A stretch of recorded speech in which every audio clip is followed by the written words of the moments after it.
தெளிவாக பேசிய காவல் ஆய்வாளர் வீராசாமியை வர சொல்லு வர சொல்லு வர சொல்லு வர சொல்லு வர சொல்லு பயந்து ஓடி போன பயந்து ஓடி சாமி வர சொல்லு வர சொல்லு வர சொல்லு வர சொல்லு வர சொல்லு வர சொல்லு உடனடியாக நடவடிக்கை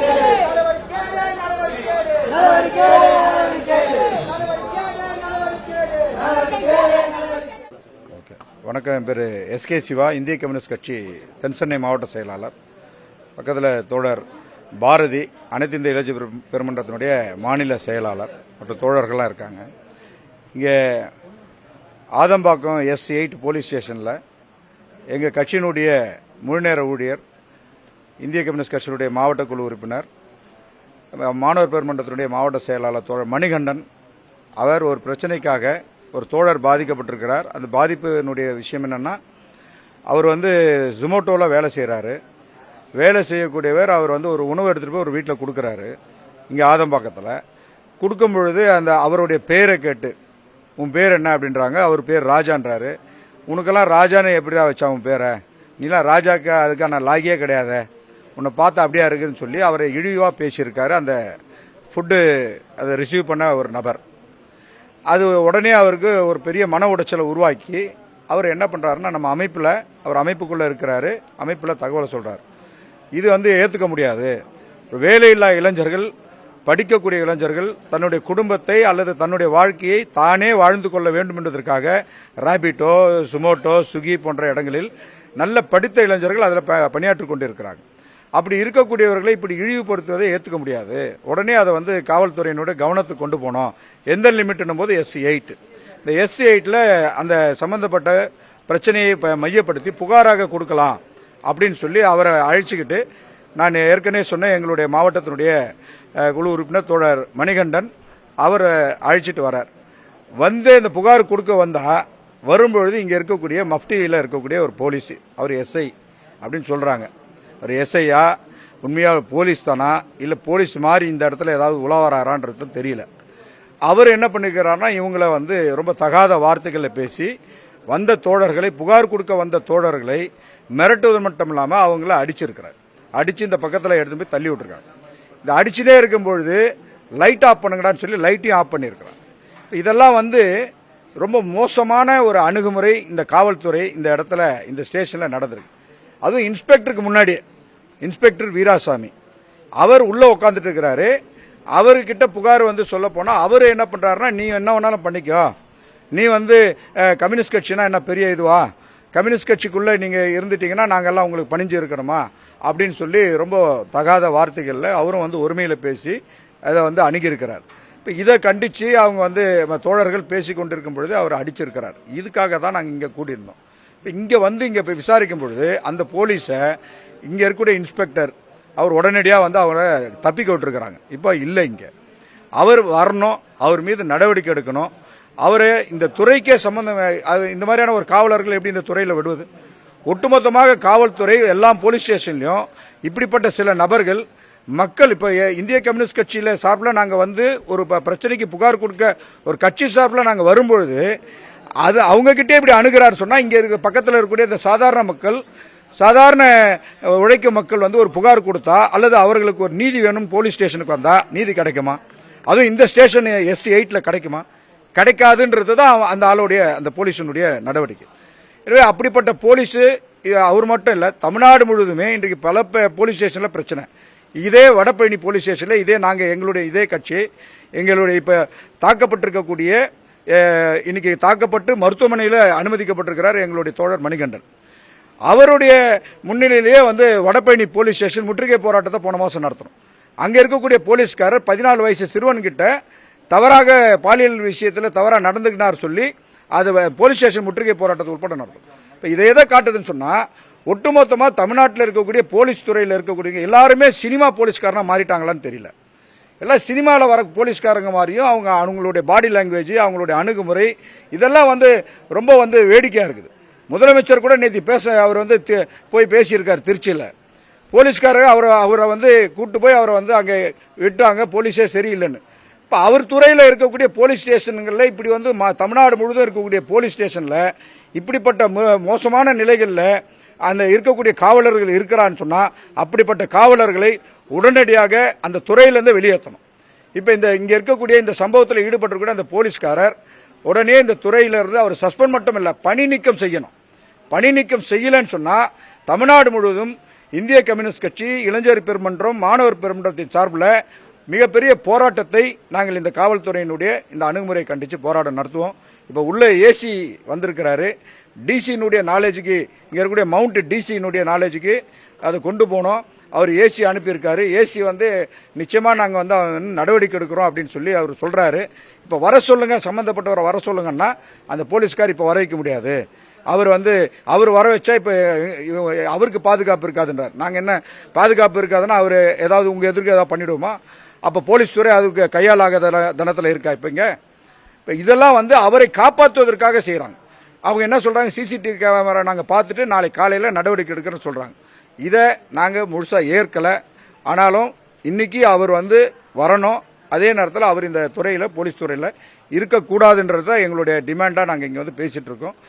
இப்போ எங்களுடைய தோழர் மணிகண்டன் மருத்துவமனையில், கலைஞர் மருத்துவமனைக்கு அவர் அழைச்சி சென்றிருக்காங்க. இப்போ அந்த இடத்துல அவர் நெஞ்சு வலி, அவர் அடித்ததில் நெஞ்சு வலி ஏற்பட்டிருக்கு. இன்றைக்கி போயிருக்காரு. இதுதான் இன்னைக்கு இங்கே நடந்திருக்கக்கூடிய இந்த பிரச்சனைக்கான மையம். அதுக்கு தான் நாங்கள் இங்கே இந்திய கம்யூனிஸ்ட் கட்சி சார்பில் இங்கே காவல்துறை முற்றுகை போராட்டத்தில் ஈடுபட்டு இருக்கோம்.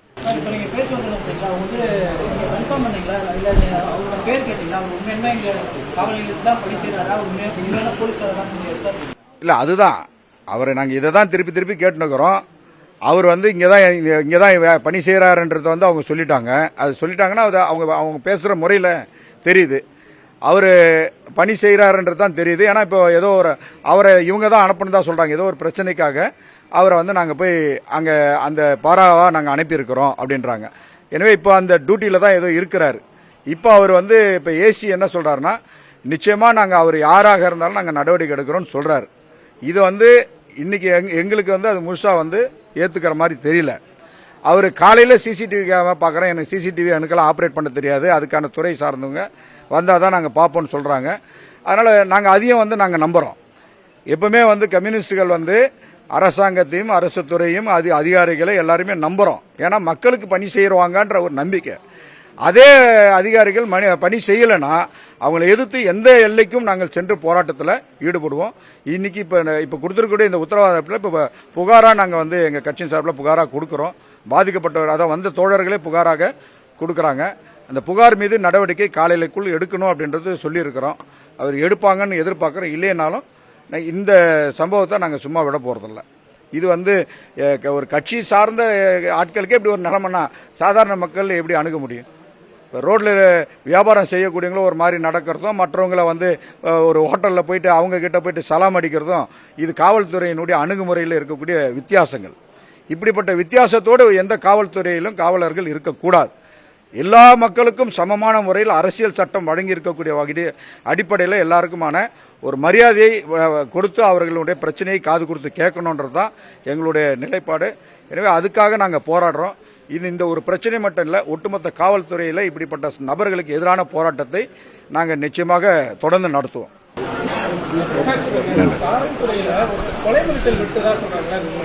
இல்லை, கொலை மிரட்டல் விட்டுருக்கிறா நம்ம பாதிக்கப்பட்ட தோழர் சொல்லியிருக்காங்க. அது யார் அப்படின்றது உண்மையிலேயே கொலை மிரட்டல் விட்டுதான் சொல்லியிருக்கு. சிசிடிவி கேமராவும் விசாரணையில் தெரிய வரும். கொலை மிரட்டல் விட்டார்னா அவர் மீது வழக்கு போட்டு அவர் ஜெயிலில் அனுப்பணும். அவர் எந்த காவலராக இருந்தாலும் சரி அவர் நடவடிக்கை. அதில் எந்த இடத்துல நாங்கள் ஒரு இம்மியளவு கூட எங்களுடைய சமரசத்துக்கு இந்த இடத்துல இடம் இல்லை. அதுதான் இந்த போராட்டத்தில் நாங்கள் சொல்லக்கூடிய விஷயம். கொடுத்துட்டோம், அந்த கம்ப்ளைண்ட்டையும் கொடுத்தாச்சு. கம்ப்ளைண்ட் இப்போ உட்கார்ந்த பிறகு தான் அந்த கம்ப்ளைண்ட் கொடுத்து அந்த சிசிஆர் வாங்கி எந்த இது அவர் ஒன்றும் இல்லைங்க. அவர் அதாவது இந்த சமூகத்தில் சாதிய கட்டமைப்பில் மேலே சொல்லக்கூடிய ஒரு சமூக கட்டமைப்பு இருக்குல்ல, கருப்பாக இருக்கிறவனை பார்த்தாலே அவங்களுக்கு பிடிக்காது. அதை எதிர்த்து தானே போராடினுக்கிறோம். இப்போ அந்த அடிப்படையிலேருந்து தான் அவர் அணுகி இருக்கிறாருன்னு தான் எங்களுடையது. அந்த அடிப்படையில் தான் நாங்கள் வழக்கு அதுதான் கொடுத்துருக்காரு. அந்த பாதிக்கப்பட்டவர் அவர் ஒடுக்கப்பட்ட பட்டியலின சமூகத்தை சார்ந்தவர் தான் அந்த பணியில் ஈடுபட்டிருக்கார். அந்த வடிவத்திலிருந்து அவர் தன்னை வந்து இப்படி பேசுனதுமே அவரும் வந்து பார்த்தீங்கன்னா டபுள் டிகிரி முடிச்சதா பிஜி முடிச்சவர் அவர் அந்த பணியில் இருக்கிறார். அவரை ஒருத்தர் இப்படி அணுகுனதுமே அவருக்கு ஒரு பெரிய ஆச்சரியம். எனவே அதெல்லாம் வந்து அனுமதிக்க முடியாது. அவர் மேலே பிசிஆர் வழக்கு போடணுன்றது தான் கம்ப்ளைண்ட் கொடுத்துருக்கோம்.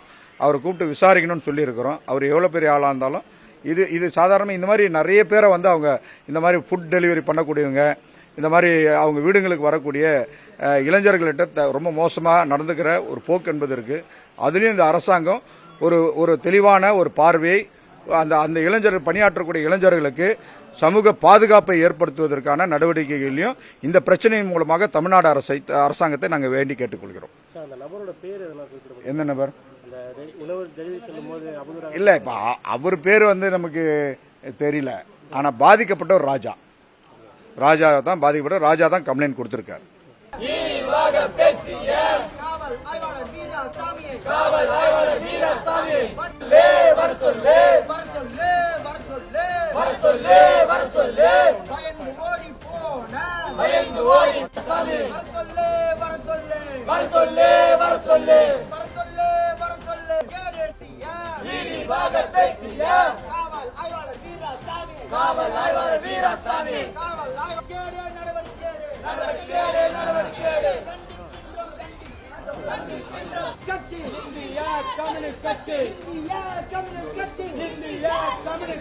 மாணவர்கள் மீது கை வைத்தார், படிக்கின்ற மாணவர்களை இழிவாக நடத்திய,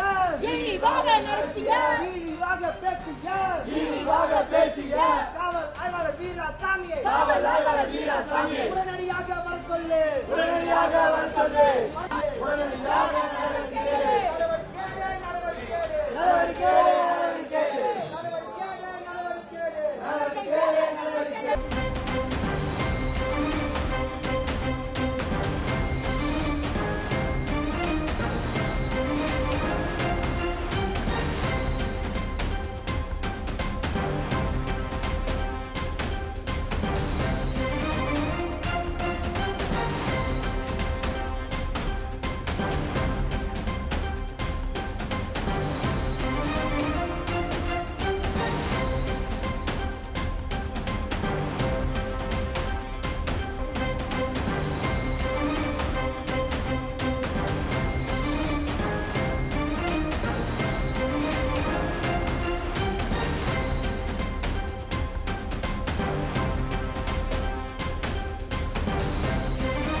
வணக்கம், என் பேர் ராஜா. நான் ஏஎஸ்எஃபோட நந்தனம் கிளையில் அமைப்பில் இருக்கிறேன். நான் இந்த மாதிரி டெலிவரி தான் தினமும் பார்க்குற வேலை. இது மாதிரி 1:30 மணிக்கா மதியம் நேற்று போயிருந்தேன் ஒரு வீட்டுக்கு. அந்த வீட்டுக்குள்ளார போனதுக்கப்புறம் டெலிவரி கொடுத்துட்டு காசும் வாங்கிட்ட பிறகு என்னோட பேரை கேட்டு என் பேர் ராஜான்னு சொன்னதுக்கு, உன் பேர் அது இல்லை, உங்கள் அம்மா கிட்ட போய் கேளு உன் பேரை அப்படின்ட்டு அவங்க என்னை இழிவுபடுத்தி பேசினாங்க. எதனால் அப்படி பேசினாங்கன்னா, என் சாதி ரீதியாக பேசியிருக்காங்க, என்னை ஆளை அடையாளம் வச்சு அவங்க அந்த மாதிரி பேசியிருக்காங்க. அப்புறம் எனக்கு கிளாஸ் எடுக்கிறாங்க. வாட் இஸ் யுவர் நேம்னு கேட்டால் ராஜான்னு சொன்னதுக்கு, ராஜா இல்லை ஐஎம் ராஜா சொல்லு அப்படின்னு கிளாஸ் வேற எடுக்கிறாங்க. நின்று டெலிவரி ஒர்க் பார்க்குறதா அவங்கள சொல்கிறத கேட்குறதான்னு தெரியாமல் நான் முடிக்க வேண்டிய நேரத்தில் அவங்கக்கிட்ட பேச்சு கொடுத்துக்கிட்டு அவங்க இந்த மாதிரி என்னை பேச வச்சு இந்த மாதிரி ஆக்கிட்டாங்க. அதனால கம்ப்ளைண்ட் கொடுக்க வந்த எங்களை அடிச்சிட்டாங்க போலீஸ் ஸ்டேஷனில். எஸ்ஐ போலீஸ் ஸ்டேஷனில் எங்களை அடிச்சிட்டாங்க. நீங்கள் ஒருத்தர் போய் பார்த்து டெலிவரி பண்ணீங்களே, என்ன வார்த்தை சொல்லி பேசாங்க? என் பேர் கேட்டாங்க, ராஜான்னு சொன்னேன். ராஜான்னு சொன்னதுக்கு, உன் பேர் அது இல்லை, உங்கள் அம்மா கிட்ட போய் கேளு உன் பேர் என்னன்னு அப்படின்ட்டு சொன்னேன். இந்த வார்த்தை குறிப்பிட்டு பேசுறானா? ராஜா பேசுறதுக்கு தகுதி இல்லை. ராஜான்ற இவர் பேர் வச்சுக்கிறதுக்கு தகுதி இல்ல. நீலாம் ராஜாவா இருக்க முடியாதுன்னு சொல்லி இருக்கிறேன். எதுவும் பண்ணல. அந்த நிலைமையில நான் இல்லை. நான் வந்து கேட்டதுக்கு அப்புறம் தான் அவங்க பேசியிருக்கிறதே புரியுது எனக்கு. நானும் அமைப்பில் தான் இருக்கேன். ஆனால் எனக்கு டெலிவரி ஓட்டின அந்த இதில் எனக்கு எதுவுமே தெரியல. நான் வந்து கேட்டதுக்கு அப்புறம் தான் அவங்க பேசினதே எனக்கு புரிஞ்சிச்சு. சாதாரணமாக எல்லா வீட்லேயும் டெலிவரி கொடுக்குற மாதிரி தான் கொடுத்துட்டு இருந்தேன் அவங்க வீட்டுக்கு போய். அதுக்கப்புறமா இந்த மாதிரி ஒன்று கேட்டதுக்கப்புறம் அப்பதான் எனக்கு அந்த இதுவே தெரிஞ்சிச்சு எனக்கு. அது வரைக்கும் எனக்கு அது தெரியல. சட்டை போட்டிருந்தாரா? சட்டை போடல, வேஷ்டி மட்டும் கட்டியிருந்தாரு. அது ஞாபகம் இல்லை, ஆளு பார்த்தா சொல்லுவேன். இல்ல சட்டை போட்டிருந்தாரு. பேரு அதுல காமிக்கல. எந்த இடத்துல டெலிவரி பண்ணீங்க? பார்த்தசாரதி நகர், சாய் ஓம்ஸ் வெண்பா. அதான். சரி.